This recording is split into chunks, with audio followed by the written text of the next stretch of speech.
नमस्कार सबैजनालाई। मेरो नाम राजन मजारी, म चार्टेड एकाउन्टेन्ट र ब्याङ्कर। म मेरो युट्युब च्यानलमा तपाईँ सबैजनालाई स्वागत गर्न चाहन्छु, जहाँ हामीले फाइनेन्सको नलेजलाई लक होइन अनलक गर्छौँ, जहाँ हामीले फाइनेन्सको नलेजलाई कम्प्लेक्स होइन एकदम इजी टु अन्डरस्ट्यान्ड बनाउँछौँ। र तपाईँहरू सबैले थाहा नै छ, मैले अहिले एनआरबी डाइरेक्टको सिरिज बनाइरहेको छु। यो मेरो थर्ड टपिक हो र यसमा हामीले चाहिँ सिङ्गल अब्लिगेटरी लिमिट एन्ड सेक्टोरियल्स लोन्सको बारेमा हामी पढ्न गइरहेको छौँ। यो पढ्नुभन्दा पहिला म एउटा ब्याङ्कहरूको ब्याकग्राउन्ड दिन चाहन्छु। ब्याङ्कहरूको त सबैलाई थाहा नै छ, एउटा ब्याङ्क्स भनेको एउटा पब्लिक लिमिटेड कम्पनी हो होइन। ब्याङ्कको अब्जेक्टिभ भनेको प्रफिट मेकिङ नै हो, तर यसको अब्जेक्टिभ ओन्ली प्रफिट मेकिङ चाहिँ होइन। यसको यसको ब्याङ्कहरूको एउटा आर्थिक क्षेत्रमा सबैभन्दा ठुलो चाहिँ एउटा आर्थिक क्षेत्रमा अतुलनीय नै योगदान हुन्छ। जस्तो यति ठुलो हाम्रो लिक्विडिटी म्यानेजमेन्ट छ, फन्ड्स म्यानेजमेन्ट छ होइन। अनि यति ठुलो बिजनेस इन्भाइरोमेन्टमा टोटल लोन फाइनेन्सिङ गर्ने, त्यो डिपोजिटर्सहरूबाट डिपोजिट्स लिएर बरोवर्सलाई फाइनेन्स गर्ने, यसले करिब 32 खर्बको डिपोजिट्स मोबिलाइज गर्छ र 29 खर्ब लोन्स प्रवाह गर्छ। यति ठुलो हाई सेक्टर्स, करिब एराउन्ड 100% अफ जिडिपी चाहिँ लोन्सको प्रकारमा गर्नु पर्दैन, 100% अफ जिडिपी हुन्छ। अनि इज अफ डुइङ बिजनेसमा एकदम ठुलो नै योगदान हुन्छ। र राष्ट्र ब्याङ्कले पनि यसलाई एकदमै, त्यही भएर एकदमै राम्रोसँग सूक्ष्म निगरानी गर्छ कि यति ठुलो जुन चाहिँ फन्ड्स चाहिँ एउटा पोर्टफोलियो, फन्ड पोर्टफोलियो नै हो होइन। पोर्टफोलियोलाई चाहिँ जुन चाहिँ ब्याङ्कले रन गरेको हुन्छ, यसको फन्ड्सहरू चाहिँ राम्रोसँग मोबिलाइज भएको छ कि छैन, उत्पादक क्षेत्रमा छ कि छैन, अनुत्पादक क्षेत्रमा गयो कि गएन, र यो फन्ड्सहरू चाहिँ एकदम रिस्की एरियामा छ कि छैन, डिफल्ट हुन सक्छ कि सक्दैन, फन्ड डिफल्ट हुन सक्छ कि सक्दैन, एउटा बरोवर्सलाई धेरै गएर चाहिँ उसले नै एउटा ब्याङ्क्रप्टै ऊ ब्याङ्क्रप्ट भयो नि, ब्याङ्कै ब्याङ्क्रप्ट अनि ब्याङ्कै सारा नै डुब्ने। त्यसले गर्दाखेरि एउटा हाम्रो देशको आर्थिक हाम्रो परिसूचक हुन्छ, त्यसले नै खलबलाउने स्थिति हुन्छ कि हुँदैन भनेर राष्ट्र ब्याङ्कले एकदम सूक्ष्म निगरानी गर्छ। र आज हामी राष्ट्र ब्याङ्कले चाहिँ के भनेको छ भनेर आज हामी डिस्कस गर्छौँ है।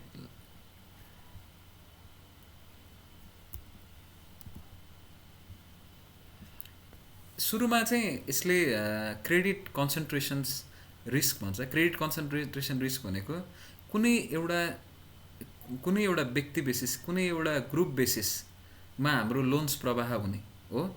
कुनै एउटा सेक्टरमा एउटा यस्तो हाम्रो चाहिँ ब्याङ्कको चाहिँ फन्ड्सहरू प्रवाह हुने होइन, जसले गर्दाखेरि कुनै बरोवर्सहरू डिफल्ट भयो, एउटा बरोवर डिफल्ट भयो भने ब्याङ्कै डुब्ने स्थितिमा नहोस्।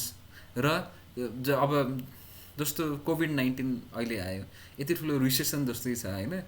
जस्तो हाम्रो पर्यटन क्षेत्र होइन, अहिले पर्यटन क्षेत्र, स्कुल, एजुकेसन सेक्टर्स, हाम्रो ट्रान्सपोर्टेसन सेक्टर, एभिएसन सेक्टरमा कति ठुलो इफेक्ट गरेको छ भन्नु त।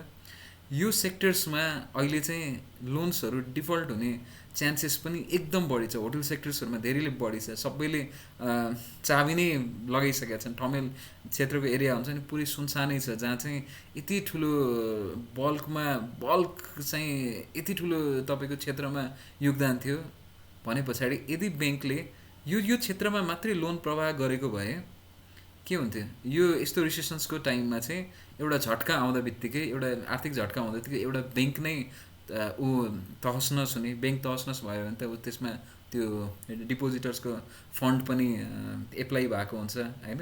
डिपोजिटर्स पनि डुब्ने, सबै डुब्ने रिस्कबाट त राष्ट्र ब्याङ्कले त यसलाई बचाउनु पऱ्यो। त्यही भएर चाहिँ यसले चाहिँ सिङ्गल एउटा बरोवर्सलाई कति दिने र एउटा सेक्टर्समा कति लोन प्रवाह गर्ने र उत्पादक क्षेत्रमा प्रवाह गर्ने कि नगर्ने र अनुत्पादक क्षेत्रमा भएको फन्डलाई कसरी रोक्ने भनेर यसले समग्र एउटा चाहिँ निर्देशित गर्छ ब्याङ्क्सहरूलाई, राष्ट्र ब्याङ्कले। र हेरौँ के भन्छ।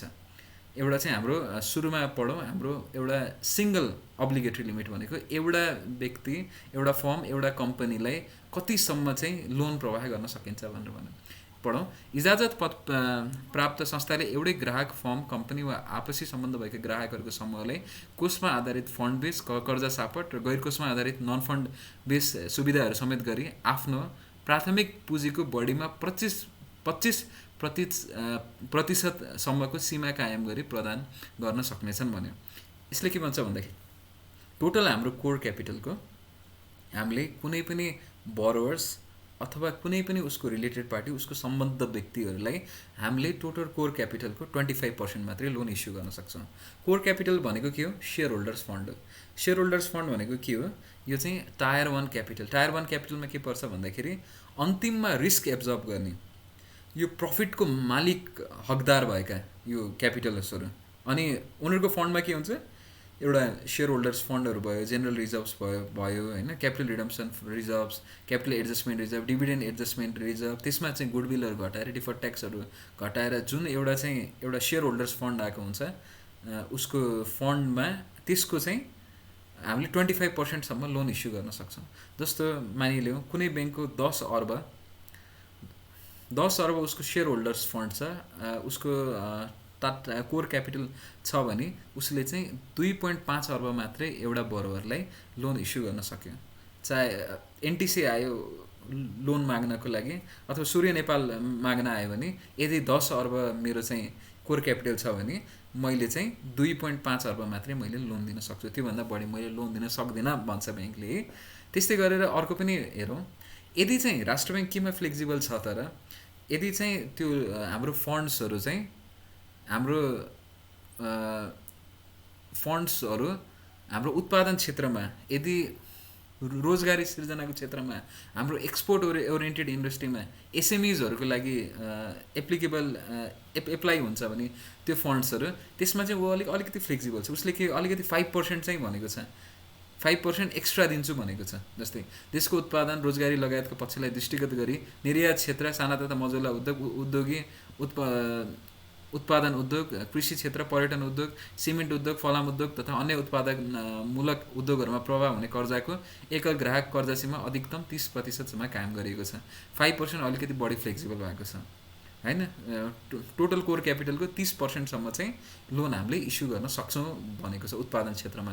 र अलिकति अझै बढी फ्लेक्सिबल भएको छ जहाँ चाहिँ राष्ट्रिय एउटा परियोजना, राष्ट्रिय निर्माणका सबलमा अलिकति बढी फ्लेक्सिबल भएको छ।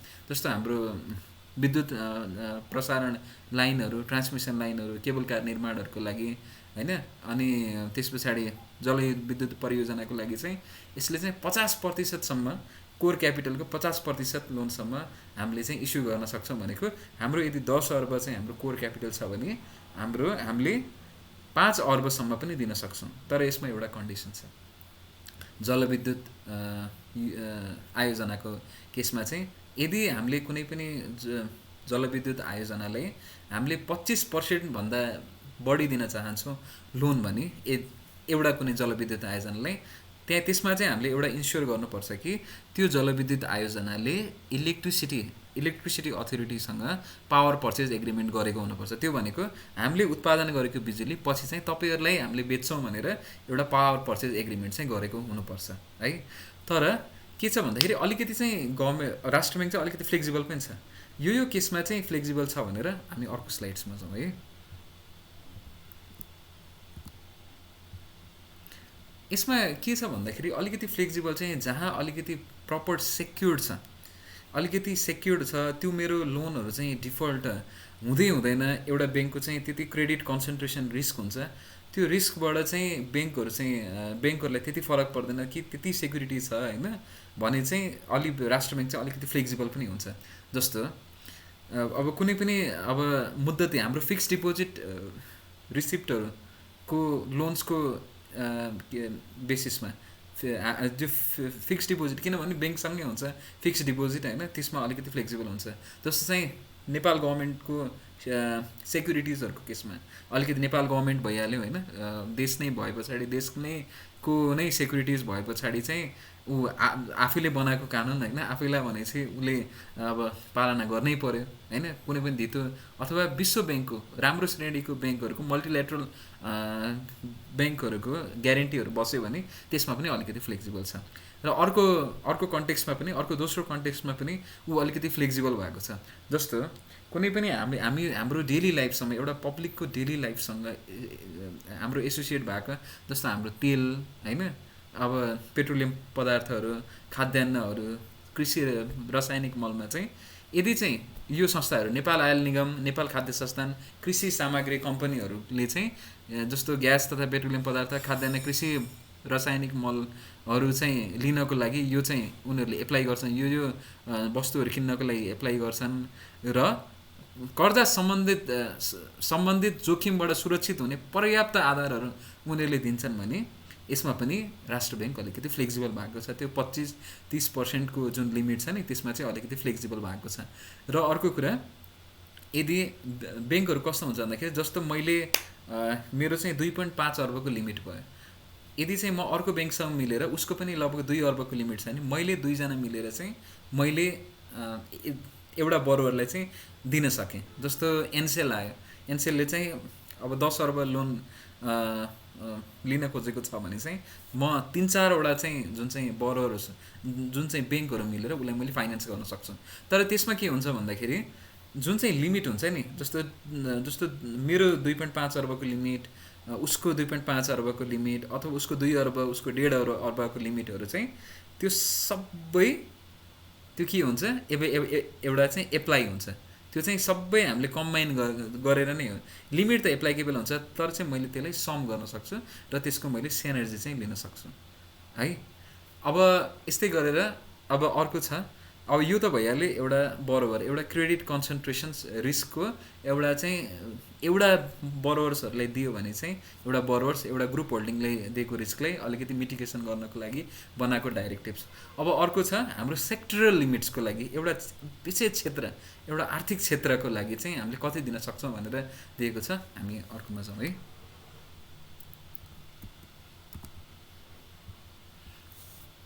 यसमा के भन्छ भन्दाखेरि चाहिँ जस्तो कुनै पनि आर्थिक क्षेत्रमा मैले मेरो टोटल लोनको है, मेरो टोटल लोनको यदि मेरो 100 अर्ब मेरो टोटल लोनको पोर्टफोलियो छ भने मैले 40 अर्बभन्दा बढी चाहिँ एउटा सेक्टर विशेषलाई चाहिँ मैले त्योभन्दा बेसी चाहिँ मैले दिनु पाउँदैन। जस्तो कृषि क्षेत्र भयो, निर्माण क्षेत्र भयो, पर्यटन क्षेत्र अलिकति डाइभर्स है। यो चाहिँ यो एउटा 16वटा जति एउटा क्षेत्र बनाएको छ, एउटा तपाईँले हेर्नु भएन त्यो डाइरेक्टिभमा एउटा आर्थिक क्षेत्रहरू बनाएको छ। पर्यटन भयो, निर्माण भयो, रिटेल भयो होइन, सर्भिस सेक्टर्स भयो, ब्याङ्किङ सेक्टर्स भयो, त्यसरी गरेर चाहिँ एउटा डाइभर्स एउटा आर्थिक क्षेत्रहरू बनाएको छ। त्यसमा के भन्छ भने मेरो टोटल लोनको चाहिँ मेरो 40% भन्दा बढी चाहिँ मैले एउटा क्षेत्रमा चाहिँ मैले दिनु हुँदैन। किन भन्दाखेरि चाहिँ मैले अघि नै भने कुनै एउटा रिसेसन आउला, कुनै एउटा आर्थिक क्षेत्र एउटा देशले बिहोर्नु पर्ला, त्यस कारणले गर्दा एउटा क्षेत्र पुरै एउटा मासै हुनसक्छ। जस्तो अहिले एभिएसन सेक्टर छ होइन, एभिएसन सेक्टर र अहिले चाहिँ होटेलहरूलाई कति ठुलो इफेक्ट भयो, पर्यटन क्षेत्रलाई कति इफेक्ट भयो। यदि ब्याङ्कहरूले सबै लोन चाहिँ त्यहाँ मात्रै प्रवाह गरेको त ब्याङ्क त डुब्ने स्थितिमा हुन्थ्यो। त्यस कारणले गर्दाखेरि चाहिँ राष्ट्र ब्याङ्कले के भन्छ भन्दाखेरि यति ठुलो अलिकति डाइभर्स बनाऊ, आफ्नो लोनको पोर्टफोलियोलाई अलिकति डाइभर्स बनाऊ। त्यही भएर के भन्छ नि 40% भन्दा बढी चाहिँ लोन चाहिँ इस्यु तिमीहरूले नगर भनेर भन्छ हो। अनि अर्को के भन्छ, एकदम ठुलो छ, एकदम इम्पोर्टेन्ट छ, अलिकति बुझ्नमा पनि अलिकति कन्फ्युजिङ टाइपको पनि छ है। र अर्को चाहिँ पढौँ। अर्को भनेको के भन्दाखेरि चाहिँ हामीले सबैभन्दा नेपालमा हामी सबैलाई थाहा नै छ, नेपालमा कमाउने सोर्स अथवा केही बिजनेस गर्नु छ भने एकदम सेफ इन्भेस्टमेन्ट छ भने हामीलाई के हुन्छ, चट्ट आउने रियल इस्टेट बिजनेस। किनभने रियल इस्टेट बिजनेसमा के छ भन्दाखेरि सबै डुबे त डुब्छ, माटोमा हालेको पैसा डुब्दैन भनेर सबैले भन्छन्। माटोमा हाल्यो भने र लाखौँ करोडपति अरबपति हामीले यहीँ आफ्नै घर छिमेकीहरूमा देख्दाखेरि पनि यही क्षेत्रबाट करोडपति अरबपति भएका मान्छेहरू छन् हो। तर यदि हामीले राम्रोसँग सोच्यो भने यसले हाम्रो देशको आर्थिक क्षेत्रमा कन्ट्रिब्युसन गरेको छ। एउटा व्यक्तिलाई त धनी बनायो होला, एउटा देशलाई धनी बनाएको छ। मान्छे त करोडपति अरबपति भएका छन्, तर हाम्रो देशबाट बाहिर जाने जुन चाहिँ हाम्रो श्रमिकहरू त दिनानुदिन बढेका छन् नि।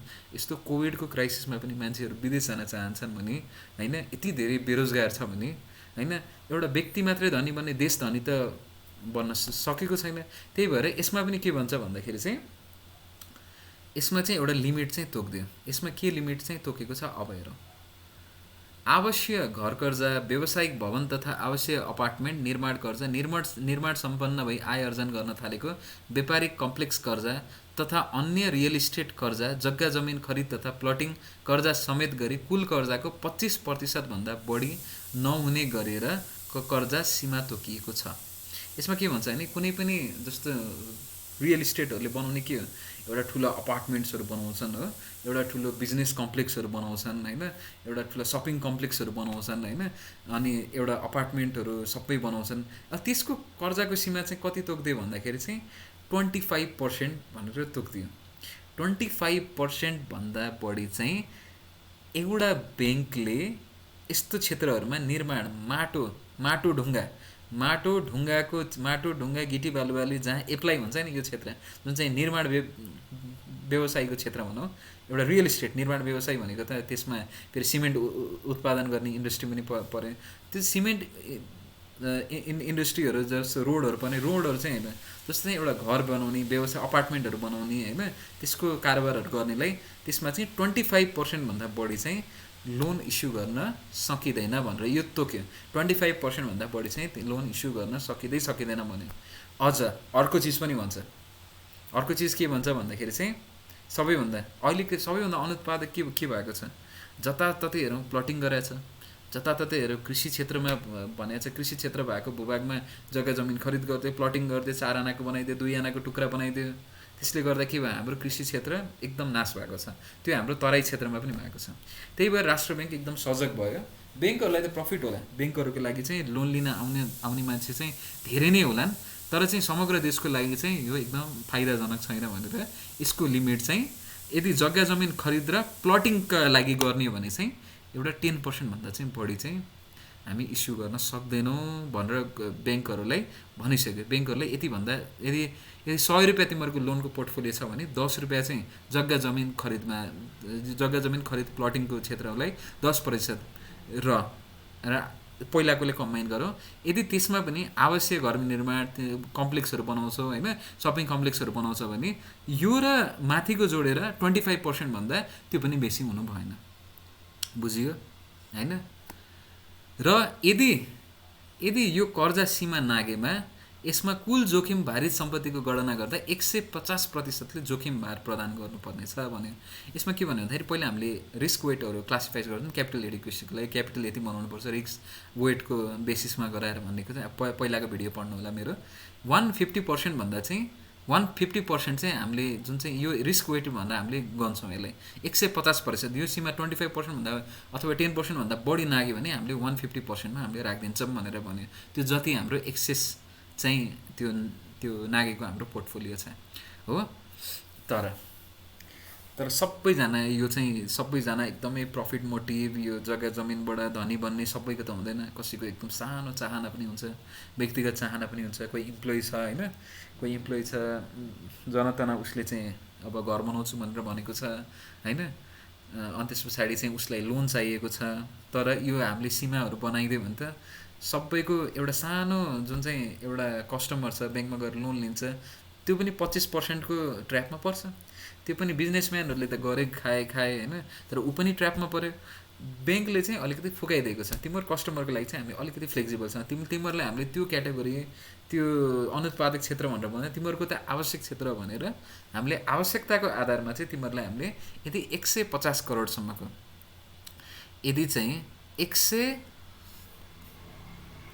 150 लाख 1 करोड 50 लाखसम्मको लोन्सहरू हामीले यदि इस्यु गर्नु छ भने चाहिँ हामीले चाहिँ त्यसमा तिमीहरूलाई राख्दैनौँ भनेर भन्यो। त्यो रियल इस्टेटको जुन 25% को क्याटेगोरीमा छ त्यसमा चाहिँ हामीले त्यो सीमामा हामीले राख्दैनौँ भनेको छ, ताकि चाहिँ एउटा सानो जुन चाहिँ कस्टमर होस् उसलाई पनि त्यो लिमिट भएको कारणले गर्दाखेरि उसले लोन नपाउने कारण चाहिँ नबनोस् भनेर भनेको छ है। यस्तै गरेर हामी अर्को प्रेजेन्टेसन्समा जाउँ।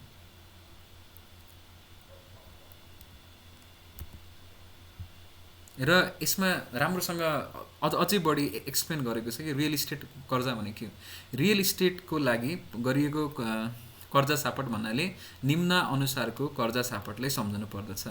आवासीय घर कर्जा, रेसिडेन्सियल रियल इस्टेट, व्यावसायिक भवन तथा आवासीय अपार्टमेन्ट निर्माण कर्जा, रियल इस्टेट कम्पनीले प्रवाह गरिएको बहुआवासीय अपार्टमेन्ट कर्जा र व्यक्तिगत आवास कोलोनी कर्जा, निर्माण सम्पन्न भई आय अर्जन गर्न थालेको व्यापारिक कम्प्लेक्स कर्जा होइन, र अन्य रियल इस्टेट कर्जा, जग्गा जमिन खरिद तथा प्लटिङ कर्जा समेत।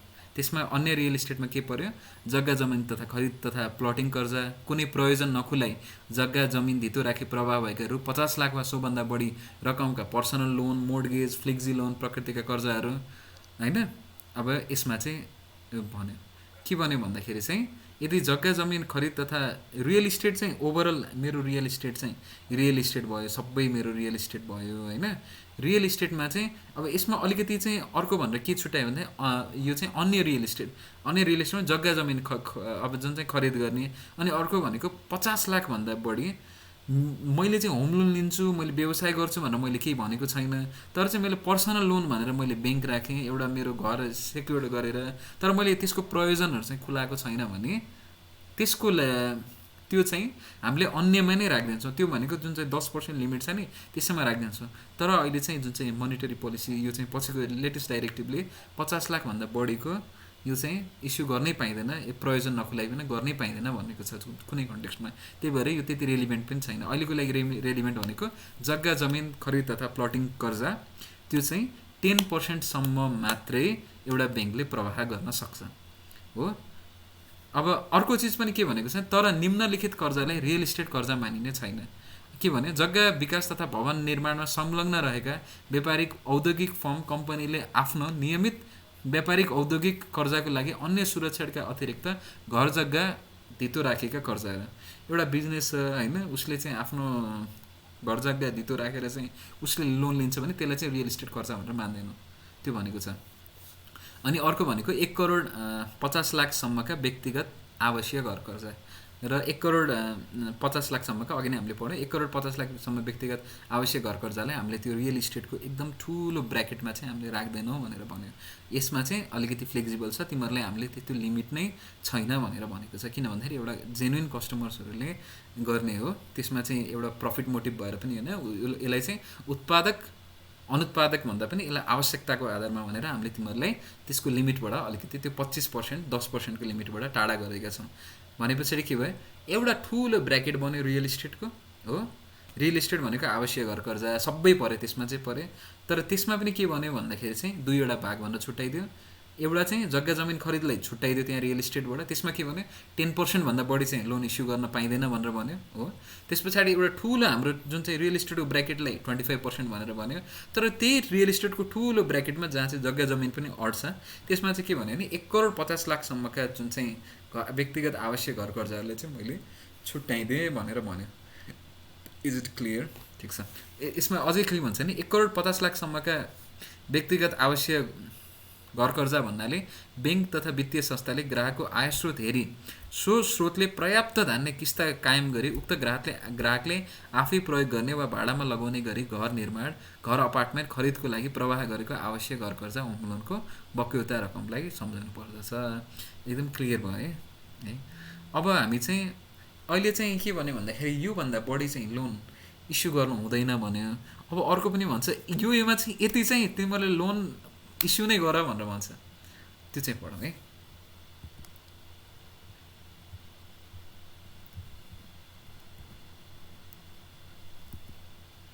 र त्यो पढ्नुभन्दा पहिला चाहिँ यसमा चाहिँ के भन्छ भन्दाखेरि एउटा कन्सन्ट्रेसन रिस्क, अघि नै मैले एकदमै हाइलाइटेड गरेँ, एउटा कन्सन्ट्रेसन रिस्कको बारेमा एकदमै बढी नै पहिले हाइलाइट गरेँ।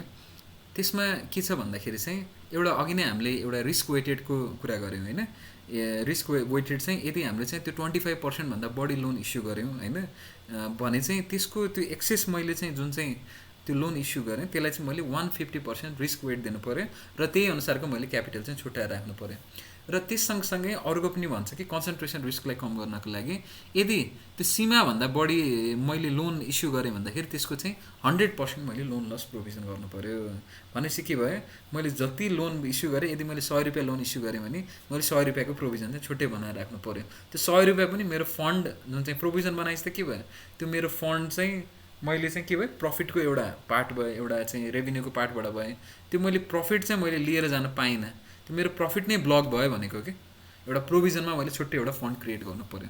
अनि अर्को कुरा ठुला ऋणीहरूको कर्जा विवरण पेश गर्नुपर्ने। ठुला ऋणीहरूको कर्जा विवरण पेश गर्नुपर्नेमा के हुन्छ, कमर्सियल ब्याङ्कको लागि चाहिँ 5 करोडभन्दा बढी लोन लिने र अरू ब्याङ्कहरूको लागि चाहिँ 2 करोडभन्दा ख र ग वर्गको लागि चाहिँ 2 करोडभन्दा त्यो बढीको लागि चाहिँ अब एनआरबीको साइटमा गएर चाहिँ होइन अब ढाँचामा कम्पनीको विवरण वेबसाइटमा उल्लेख भएको ढाँचामा समष्टिगत रूपमा तयार गरी यस ब्याङ्कबाट उपलब्ध वेब एड्रेसमा, यस ब्याङ्क भनेको राष्ट्र ब्याङ्क भयो, वेब एड्रेसमा त्रैमासिक रूपमा समाप्त भएको मितिले 15 दिनभित्र देखाए बमोजिम हुने गरी अपलोड गर्नुपर्नेछ भनेर भन्यो। बुझिन्छ? ल अब हामी अर्को प्रेजेन्टेसनमा जाउँ।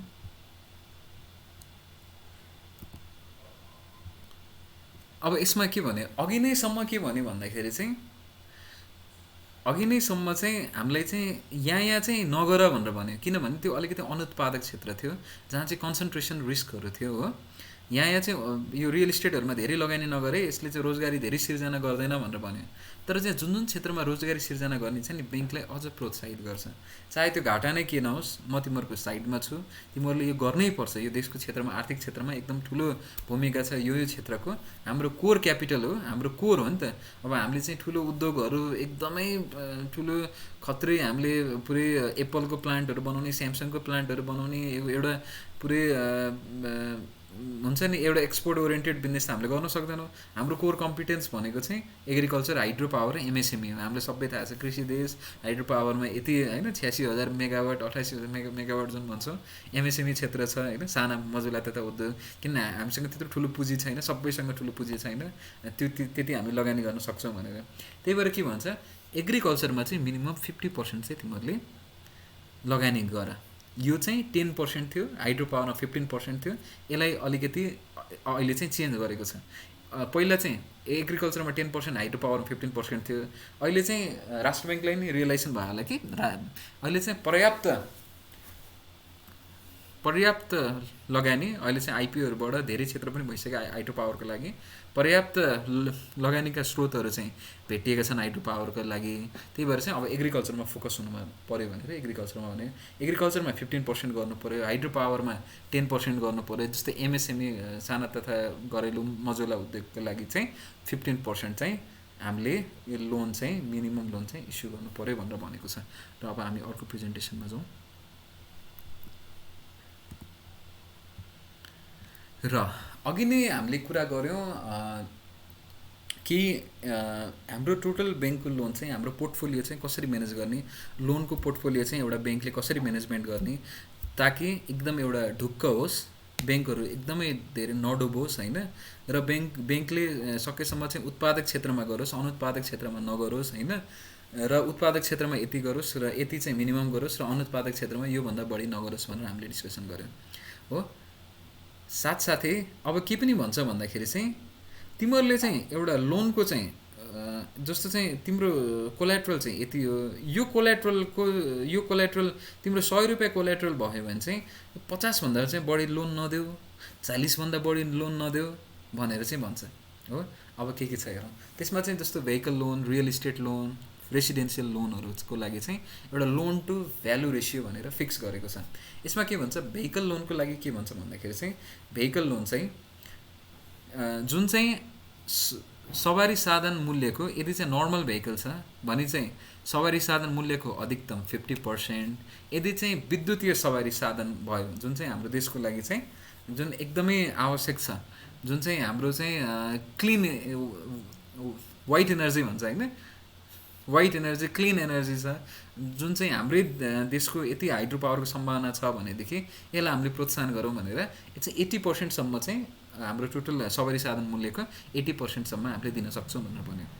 त्यस्तै गरेर रियल इस्टेट लोन जुन चाहिँ मैले एकदम ठुलो ब्र्याकेट भनेको थिएँ नि, रियल इस्टेट लोन जुन चाहिँ घर निर्माण आवासीय होइन, जुन चाहिँ कम्प्लेक्सहरू बनाउनको लागि जग्गा जमिन खरिदहरूको लागि चाहिँ यसले के भन्छ भन्दाखेरि चाहिँ हाम्रो लोन टु भ्यालु रेसियो चाहिँ काठमाडौँ उपत्यकामा भयो भने चाहिँ 40% भयो होइन। किन भन्दाखेरि यहाँ इन्फ्लेटेड छ, मार्केट एकदमै धेरै इन्फ्लेट हुनसक्छ, यहाँ चाहिँ फेयर मार्केट भ्यालु एकदमै बढी चेन्ज हुन्छ। यो भनेको चाहिँ अलिकति बढी हायर साइडमा पनि गएको छ अहिले होइन काठमाडौँ उपत्यकामा। अरू क्षेत्रमा भनेको चाहिँ धेरै चाहिँ त्यति धेरै फ्लक्चुएट पनि हुँदैन होइन, त्यति धेरै जहाँ चाहिँ कस्टमर्सहरू बढी हुन्छ त्यहाँ चाहिँ फ्लक्चुएट हुने हो, जहाँ चाहिँ कस्टमर्सहरू ठिकै हुन्छ त्यहाँ चाहिँ फ्लक्चुएसन भनेको कमै हुन्छ होइन। त्यस्तै गरेर अन्य स्थानको हकमा बढीमा 50%, काठमाडौँमा भयो भने चाहिँ 40% र अन्य स्थानमा उपत्यकामा भयो भने चाहिँ 40% र बाहिर भयो भने चाहिँ 50% भनेको छ। तर रेसिडेन्सियल होम लोनको लागि एउटा एउटा जेन्युन कस्टमर्सहरूले लिनको लागि चाहिँ एउटा जेन्युन जुन चाहिँ मैले इम्प्लोइहरू जसले चाहिँ एउटा घर बनाउनको लागि आवश्यक घर कर्जाहरूको लागि चाहिँ उसले लिन्छ भने चाहिँ काठमाडौँ उपत्यकाभित्र 50% अलिकति बढाइदियो, 10% चाहिँ बढाइदियो एउटा नर्मल कस्टमर्सहरूको लागि। अलिक ठुलो बिजनेसमा चाहिँ त्यो जसले चाहिँ रियल इस्टेट लोनहरू लिन्छ त्यसको लागि चाहिँ एउटा रेसिडेन्सियलको लागि चाहिँ 50% र बाहिरको काठमाडौँ उपत्यका बाहिरको हकमा भने 60% चाहिँ लोन गरेको छ। र अर्कोमा जाउँ,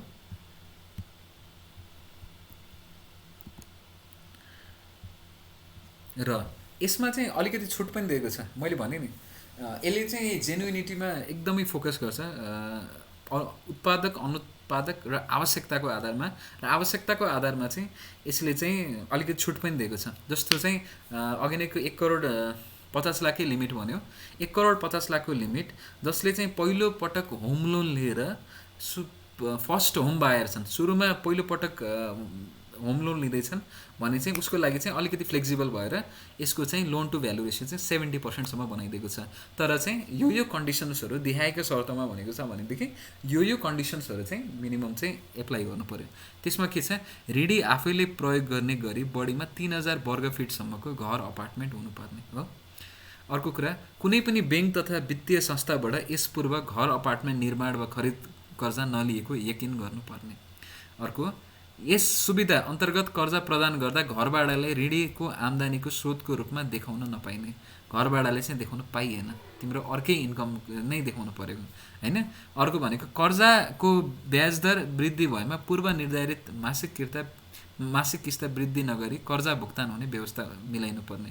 त्यो भनेको जति चाहिँ इएमआई फिक्स भएको छ त्यसलाई चाहिँ इएमआई चाहिँ चलाउन पाउँदैनौ, रेट अफ इन्ट्रेस्ट भयो चेन्ज भयो पनि भनेर भन्यो।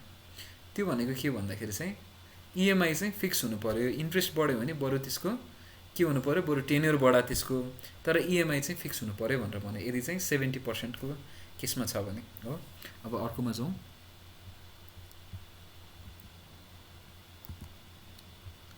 अर्को भनेको हाम्रो सेयर्सहरूलाई धितोमा राखेर एउटा सेयरकै कारोबार गरिन्छ। प्रायः जस्तो सेयरहरू धितोमा राखेर सेयरकै कारोबार गरिन्छ होइन। अब त्यो अब त्यसलाई चाहिँ मार्जिन लेन्डिङ भनिन्छ। सेयर्सलाई धितोमा राख्ने र त्यही सेयरको अगेन्स्टमा लोन निकाल्ने। यदि अरू पनि निकाले भयो, होम लोन्सहरू पनि निकाले भयो, यसमा के भन्छ भन्दाखेरि चाहिँ धितोपत्र विनिमय दरमा सूचीकृत संस्थाहरूको सेयरको धितोमा ब्याङ्क तथा वित्तीय संस्थाबाट प्रवाह हुने कर्जाका सम्बन्धमा देखाएका शर्तहरू पालना गरी मात्र सो अनुसारका कर्जा प्रदान गर्न सकिन्छ। यसरी प्रवाह हुने कर्जाको हकमा सुरक्षित बापत राखिने सेक्युरिटी जुन चाहिँ सेयर भयो, अहिले सेक्युरिटी चाहिँ बापत राखेको सेयरको मूल्याङ्कन गर्दा नेपाल स्टक एक्सचेन्ज लिमिटेडबाट प्रकाशित पछिल्लो 180 त्यो लेटेस्ट 180 डेजको दिनको अन्तिम मूल्यको औसत मूल्य वा एभरेज जुन चाहिँ सेयर प्राइस हुन्छ नि, 180 डेजको एभरेज सेयर प्राइस वा सेयर मूल्यको प्रचलित बजार मूल्य मध्ये जुन कम हुन्छ जुन चाहिँ यदि चाहिँ जुन चाहिँ मार्केट भ्यालु आजको मार्केट भ्यालु भयो अथवा 180 डेजको एभरेज प्राइस चाहिँ जुन चाहिँ विच एभर इज लोवर हुन्छ सो रकमको बढीमा 70%, पहिला चाहिँ 65% थियो, युनिफाइड डाइरेक्टिभमा हेरेर 65 चाहिँ अहिले बढाएर 70 बनाएको छ। सो रकमको बढीमा 70%सम्म रकमसम्म मात्रै सेयर धितो कर्जा प्रवाह गर्न सकिन्छ। एकपटक प्रवाह गरिसकेकोले यस्तो कर्जाको सुरक्षणमा रहेको सेयरको पुनर्मूल्याङ्कन गरी सोको आधारमा थप कर्जा सीमा कायम गर्न वा थप कर्जा प्रदान गर्न पाइने छैन। जस्तो के भयो, मेरो चाहिँ 1 लाख रुपियाँको मेरो सेयरको भ्यालु छ भने मैले सेयरको अगेन्स्टमा मैले 70,000 मात्रै लिन सक्छु हो, 1 लाख रुपियाँ। र त्यो 1 लाख रुपियाँ कसरी डिटरमाइन हुन्छ, जुन चाहिँ मेरो 180 डेजको एभरेज सेयर प्राइस 180 डेजको एभरेज सेयर प्राइस अर करेन्टमा market value which ever is lower चाहिँ सबैभन्दा त्यो दुईवटा मध्ये जुन कम हुन्छ त्यसलाई चाहिँ हामीले भ्यालु मान्छौँ र त्यसको 70% मात्रै हामीले लोन इस्यु गर्न सक्छौँ। त्यसमा पनि के भनेको छ भन्दाखेरि एकचोटि तपाईँले 1 लाख भनेर डिटरमाइन गर्नुभयो भने यदि सेयरको मूल्य बढ्यो भने पनि त्योभन्दा बढी त्यो एडिसनल लोन चाहिँ दिन पाइँदैन, त्यो 1 लाख नै हुन्छ। एकचोटि मैले गरे पछाडि त्यसको पुनर्मूल्याङ्कन चाहिँ गर्न पाउँदैन भनेर भनेको छ हो। अब अर्कोमा जाउँ,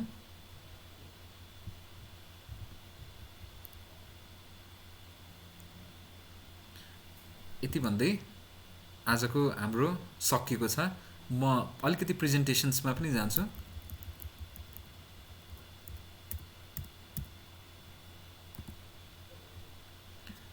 ल, धेरै धेरै धन्यवाद तपाईँहरूको धैर्यताको लागि। र यो एकदम इम्पोर्टेन्ट पनि छ है। यो मलाई पनि फिल भएको कि म अलिकति फ्रेङ्कली भन्नुपर्दा म पनि सुरुमा चाहिँ अब ब्याङ्कमा स्टार्ट गर्नुभन्दा पहिला एनआरबी डाइरेक्टिभ्सहरू कहाँ छ, अलिकति डिटेल बेसिसमा कहाँ छ, कहाँ पढ्न पाइन्छ भनेर चाहिँ मैले एकदम डिटेलली खोज्न पनि खोजेँ। तर चाहिँ मैले खासै युट्युबहरूमा पनि त्यति धेरै पाएन। र मलाई त यो समस्या भयो भने अरूलाई पनि पक्कै पनि यो समस्या हुन्छ भनेर मैले चाहिँ एउटा सिरिजहरू चाहिँ मैले बनाएँ कि तपाईँहरूले पछि पनि रिभिजनहरू गर्नको लागि ब्याङ्कमा जुन चाहिँ त्यो हाम्रो ब्याङ्किङ एक्जाम्स पनि हुन्छ सरकारी ब्याङ्कको त्यो एक्जामिनेसन्सहरूको लागि, त हजुरहरूको लागि प्रिपरेसन गर्न पनि सजिलो होस्, अथवा जुन चाहिँ एक्जिस्टिङ प्राइभेट सेक्टरमा पनि काम गर्नुहुन्छ तपाईँहरूको अलिकति क्ल्यारिटीको लागि, कहिले कहिले रिभिजनको लागि एनआरबी डाइरेक्टिभ धेरै ठुलो पल्टाउनुभन्दा होइन, त्यो चाहिँ मैले चाहिँ अहिले ट्युस्डे क्लबबाट चाहिँ तपाईँहरूले मेल ड्रप गरिदिनु भयो भने चाहिँ अब होइन मैले हजुरहरूले प्रोभाइड पनि गरेको छु यो मैले बनाएको प्रेजेन्टेसन्सहरू होइन। होप यु लाइक इट होइन। र यसको म जानुभन्दा पहिला म सर अब रिभिजन गरौँ है। रिभिजन के गरौँ भन्दाखेरि सुरुमा दुईवटा क्षेत्र भनेर तोकेको छ होइन। एउटा चाहिँ सिङ्गल अब्लिगेटरी, एउटा बरोवरले कतिसम्म लोन इस्यु गर्न सक्ने, एउटा क्षेत्रलाई कतिसम्म लोन दिने र कति चाहिँ लोन चाहिँ दिनै पर्ने र कतिसम्म योभन्दा बढी चाहिँ लोन दिन नहुने, र हाम्रो लोन टु भ्यालु रेसियो हाम्रो त्यो कोलेट्रलको बापत बराबर चाहिँ हामीले चाहिँ कतिसम्म चाहिँ लोन दिन सक्छौँ भनेर। जस्तै एउटा बरोवरको केसमा सिङ्गल बरोवर र उसको रिलेटेड पार्टीको केसमा के भयो, हामीले 25% भन्दा बढी लोन दिन सक्दैनौँ हो। त्यस साथसाथै कुनै पनि उत्पादन क्षेत्र, रोजगारी सिर्जनाको क्षेत्र भयो भने हामीले 30%सम्म दिन सक्छौँ। र यसमा के भन्यो, अर्को 50%सम्म पनि दिन सक्छौँ, जहाँ चाहिँ हाम्रो इलेक्ट्रिकल ट्रान्समिसन लाइनको कुरा होइन, हाम्रो जलविद्युत निर्माण सम्बन्धी कुरा छ नि 50%, तर चाहिँ 25%भन्दा बढी चाहिँ जलविद्युत निर्माणको लागि दिनको लागि चाहिँ उसले चाहिँ त्यो जलविद्युत आयोजनाहरूले चाहिँ त्यसको चाहिँ पावर पर्चेज एग्रिमेन्ट गरेको हुनु पऱ्यो। जस्तो भन्न खोजेको चाहिँ 10 अर्ब मेरो चाहिँ लोन भयो भने मैले चाहिँ अब माथिको सेक्टर मैले 10 अर्ब मेरो कोर क्यापिटल भयो भने मैले चाहिँ 2.5 अर्ब दिन सक्छु होइन। यदि मेरो उत्पादन क्षेत्र भयो भने 3 अर्ब दिन सक्छु। यदि मेरो जलविद्युत निर्माणहरूको क्षेत्र, ट्रान्समिसन लाइनको क्षेत्र भने 5 अर्ब दिन सक्छु भनेर भनेको छ। तर चाहिँ जलविद्युत निर्माणहरूले 25%भन्दा बढी लिनु पऱ्यो भने त्यसको लागि चाहिँ पावर पर्चेज एग्रिमेन्ट गर्नु पऱ्यो। र यसको लागि चाहिँ अलिकति चाहिँ राष्ट्र ब्याङ्क फ्लेक्सिबल छ यो लिमिटको लागि, जहाँ चाहिँ राम्रोसँग चाहिँ फिक्स्ड डिपोजिटको सेक्युरिटी, नेपाल गभर्मेन्टको सेक्युरिटी अथवा इन्टरनेसनल ग्यारेन्टर्सहरूले सेक्युरिटी प्रोभाइड गर्यो भने चाहिँ यसमा अलिकति राष्ट्र ब्याङ्क फ्लेक्सिबल छ। अनि अर्को भनेको हाम्रो दैनिक हाम्रो पेट्रोलियम पदार्थ, खाद्यान्नहरू र रासायनिक मलहरूको केसमा यदि चाहिँ पर्याप्त सुरक्षण भयो भने यसमा पनि फ्लेक्सिबल छ। अर्को कुरा भनेको कन्सोर्टियम लोनहरूको केसमा ब्याङ्कहरूले मिलेर संयुक्त लगानी गर्छन् भने त्यो ब्याङ्कहरूको लागि लिमिट त एप्लिकेबल हुन्छ सबैको लागि, त्यो लिमिट एप्लाई हुँदाहुँदै तिनीहरूले एउटा कम्बाइनमा गर्न सक्छन् हो। त्यस सँगसँगै अर्को कुरा भनेको के छ भन्दाखेरि योभन्दा बढी चाहिँ हाम्रो लोन जान सक्दैन भन्ने कुन कुन क्षेत्रमा भयो, एउटा चाहिँ एउटा इकोनोमिक सेक्टर्समा एउटा हाम्रो इकोनोमिक सेक्टरमा 40% भन्दा बढी लोन जान सक्दैन। त्यस्तै गरेर समग्र रियल इस्टेटमा जहाँ चाहिँ जग्गा जमिन खरिद, प्लटिङ होइन, आवासीय घर निर्माणको क्षेत्रमा 25% भन्दा बढी जान सक्दैन। तर चाहिँ जग्गा जमिन खरिद तथा प्लटिङ खर्च र 50 लाखभन्दा बढी स्रोत नकुलाई लिएका चाहिँ त्यो क्षेत्रमा चाहिँ त्यसमा चाहिँ 10% भन्दा बढी लोन जान सक्दैन भने त्यसमा चाहिँ अलिकति चाहिँ अब उत्पादक अनुत्पादक क्षेत्र भनेर एउटा आवश्यकताको क्षेत्रलाई मध्यनजर गरेर 1,50,00,000सम्मको चाहिँ कोही चाहिँ होम लोन लिन चाहन्छ भने त्यसलाई चाहिँ त्यसको सीमामा राखिएको छैन। अर्कोमा जाउँ, लोन टु भ्यालु रेसियोमा जाउँ। लोन टु भ्यालु रेसियोमा भेहिकल लोनको लागि चाहिँ नर्मलको लागि 50, इलेक्ट्रिक भेहिकलको लागि चाहिँ 80% र हाम्रो रेसिडेन्सियल रियल इस्टेटको लागि चाहिँ 40-50, काठमाडौँमा भयो भने 40, बाहिरको लागि 50, अनि हाम्रो जुन चाहिँ रेसिडेन्सियल होम लोनको लागि काठमाडौँमा भयो भने 50, बाहिरको लागि चाहिँ 60 गरेको छ होइन। अब यदि चाहिँ जुन चाहिँ मार्जिन लेन्डिङ हुन्छ, सेयर्सको अगेन्स्टमा इस्यु गर्नु पऱ्यो भने चाहिँ त्यसमा चाहिँ के भनेको छ 70% हुन्छ भनेको छ। र अघि नै छुटेको रेसिडेन्सियल होम लोनमा 1,50,00,000 फर्स्ट होम लोन भयो, जसले चाहिँ पहिलोचोटि ब्याङ्कबाट लोन लिएर घर बनाउँदैछन्, 3,000 वर्ग किलोमिटरसम्म छन् भने उनीहरूलाई चाहिँ 70% चाहिँ लोनको 70% चाहिँ हाम्रो टोटल फेयर मार्केट भ्यालुको 70% चाहिँ हामीले लोन दिन सक्छौँ भनेर भनेको छौँ। र यति भन्दै इट वाज भेरी गुड। म पनि एकदम इन्जोय गरिरहेको छु, तपाईँहरूले पनि सायद इन्जोय गरिरहनु भएको छ होला। ब्याङ्कमा काम गर्नुहुन्छ भने एकदम अपडेटेड हुनुहोस् होइन। ब्याङ्क भनेको एकदम ल्युक्रेटिभ सेक्टर छ, कम्पिटिसन पनि बढ्दै गएको छ। त्यस कारणले गर्दाखेरि एकदम अपडेटेड हुनुहोस्, एकदम आफ्नो कामलाई एकदम सिरियस लिनुहोस् होइन। ब्याङ्कलाई एकदम प्यासन बनाउनुहोस्। It's not my job, it's my passion होइन। Everyone is looking, everyone among the society is looking after me that he has a good career होइन। अब तपाईँहरूको लागि भनेर कसैले अहिलेका युवाहरूले तपाईँलाई एउटा रोल मोडल पनि सम्झिँदै होला नि होइन। त्यसै कारणले एकदमै राम्रोसँग पढ्नुहोस्, सब्सक्राइब गरिदिनुहोस् च्यानललाई। Thank you so much. र धेरैलाई सेयर पनि गरिदिनुहोस् र आफ्नो साथीहरूलाई पनि भन्नुहोस् मैले यति दुःख गरेको छु, तपाईँहरूले पनि अलिकति दुःख गर्नुपर्छ है। Thank you so much.